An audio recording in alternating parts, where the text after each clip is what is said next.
ప్రభుత్వ భూములను కాపాడాల్సిన రేవంత్ సర్కారు వాటిని బినామీ పేర్లతో కాజేసేందుకు సిద్ధమవుతుంది. వరంగల్లోని దేవునూరు అటవీ భూముల కబ్జాకు కడియం శ్రీహరి ప్రయత్నిస్తున్నారని మాజీ ఉప ముఖ్యమంత్రి బీఆర్ఎస్ నేత రాజయ్య ఫైర్ అయ్యారు. సగం భూములను బినామీల పేర్లతో కబ్జా చేసేందుకు కలెక్టర్పై తీవ్రమైన ఒత్తిడి తెచ్చారని అన్నారు.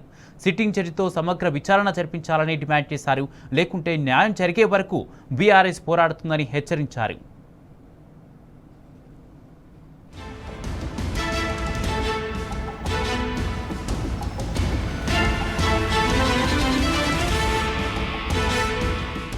చారిత్రక నగరమైన వరంగల్కు సమీపంలోని దేవునూరు ఇనుపరాతి గుట్టల వ్యవహారంపై కాంగ్రెస్ ప్రభుత్వ వైఖరి అయోమయంగా ఉన్నది.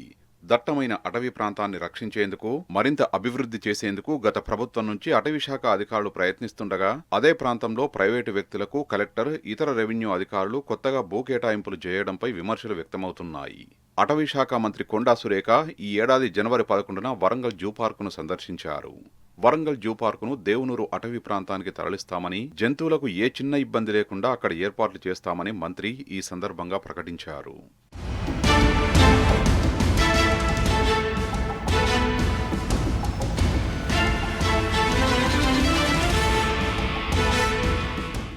దేవునూరు అటవీ ప్రాంతంలో జూ పార్కు ఏర్పాటు ప్రక్రియ జరుగుతుండగానే అదే అడవిలోని భూములను కొందరు ప్రైవేటు వ్యక్తులకు అప్పగించాలని హన్మకొండ జిల్లా కలెక్టర్ మార్చి 27న అటవీ శాఖ అధికారికి ఆదేశాలిచ్చారు. 1967లో రిజర్వ్ ఫారెస్ట్ గా ప్రకటించాలని ప్రతిపాదించిన భూములను ఇప్పుడు కొందరికి అప్పగించేలా నిర్ణయించడంపై అటవీ శాఖ అధికారులు తీవ్రంగా వ్యతిరేకిస్తున్నారు. అటవీ శాఖ మంత్రి కొండా సురేఖ ప్రకటనకు హన్మకొండ కలెక్టర్ ఆదేశాలు విరుద్ధంగా ఉన్నాయనే అభిప్రాయం వ్యక్తమవుతున్నది.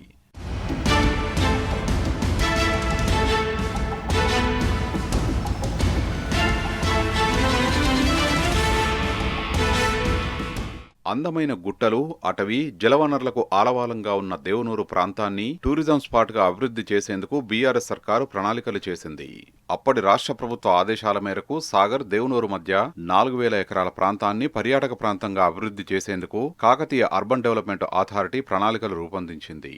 ధర్మసాగర్ చెరువు మీదుగా దేవునూరు ప్రాంతంలో పర్యాటక అభివృద్ధి కోసం 50 కోట్ల రూపాయలతో ప్రణాళిక సిద్ధమైంది. తొలి దశలో 5 కోట్ల రూపాయలతో పనుల్ని కూడా మొదలుపెట్టారు. ధర్మసాగర్, వేలేరు, ఎల్కతుర్తి, భీమదేవరపల్లి మండలాల పరిధిలోని 3950 ఎకరాల్లో ఈ ప్రాంతం విస్తరించి ఉన్నది.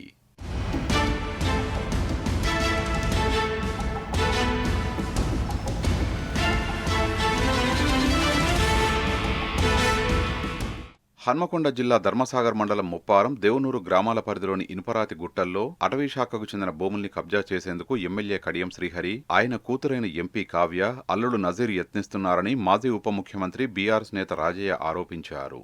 ఎమ్మెల్యే అయ్యాక కడియం శ్రీహరి, ఆయన బిడ్డ ఎంపీ కావ్య, అల్లుడు నజీర్ తమ బినామీల పేరిట 2000 ఎకరాల్ని అక్రమంగా దోచుకునేందుకు యత్నిస్తున్నారని ఆరోపించారు. 4000 ఎకరాల భూముల్లో సగం భూములను బినామీల పేరుతో కబ్జా చేసేందుకు కలెక్టర్పై తీవ్రమైన ఒత్తిడి తెచ్చారని, ఈ విషయంలో కలెక్టర్ ప్రమేయం ఉన్నందున సిట్టింగ్ జడ్జితో సమగ్ర విచారణ జరిపించారని డిమాండ్ చేశారు.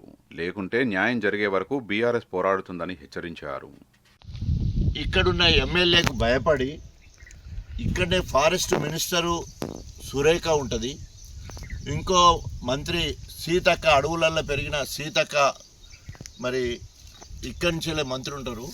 వారిద్దరు ఉండగా వారిని లెక్క చేయకుండా అహంకారంతో, అధికార దాహంతో కడియం శ్రీహరి బినామీ పేరుతో భూములన్నీ ఇతరులకు చేరే విధంగా కలెక్టర్ను ఆదేశించి మరి వారి మీద ఒత్తిడి పెట్టి ఈ భూములు అన్యాక్రాంతనయతానికి ప్రధాన కారుడైండు. వాళ్ళ పేరు మీద కొని మళ్ళీ వాళ్ళ అల్లుడు దగ్గరుండి పర్యవేక్షణ, దానికి సంబంధించిన ఖర్చులు పెట్టుకుంటా కార్యక్రమం చేయడం జరుగుతుంది. దీని గురించి 6 నెలలకు ముందే మేము ఈ ప్రాంతంలో ముప్పారంలో మా దృష్టికి రాగానే అక్కడ 212 సర్వే నుండి 216 సర్వే వరకు, ఇక్కడనేమో 403 నుంచి వెళ్ళి 404 దేవునూరు సర్వే నెంబర్లు. భూములను కాపాడిన కలెక్టరే ప్రభుత్వంలో ఉన్న ప్రజాప్రతినిధులకు మరి తొత్తులుగా ఉండి వాళ్ళ చేతిలో కీలుబొమ్మగా ఉన్నప్పుడు తప్పకుండా హైకోర్టు సిట్టింగ్ జడ్జిచే న్యాయ విచారణ జరిపించి ఈ అడవులను కాపాడాలని చెప్పేసి హెచ్చరిస్తూ ఉన్నాం. అదేవిధంగా ఒకవేళ కనుక వెంటనే చర్య తీసుకోకపోతే బీఆర్ఎస్ పార్టీ పక్షాన అడవుల కాపాడడం కోసం నిజంగా హన్మకొండ జిల్లాలో ఉన్న ఏకైక ఫారెస్టు ఈ ఇనుపరాతి గుట్టలు. వీటిని తప్పకుండా పరిరక్షిస్తాం, అవసరమైతే దీర్ఘకాలిక పోరాటం చేస్తామని చెప్పేసి హెచ్చరిస్తా ఉన్నాం. నిజాం హయాంలోని రికార్డుల్లోనూ దేవనూరు అటవీ ప్రాంతం అని ఉందని, ఈ ప్రాంతంలో జీవ వైవిధ్యం ఎంతో గొప్పగా ఉంటుందని పర్యావరణవేత్తలు చెప్తున్నారు.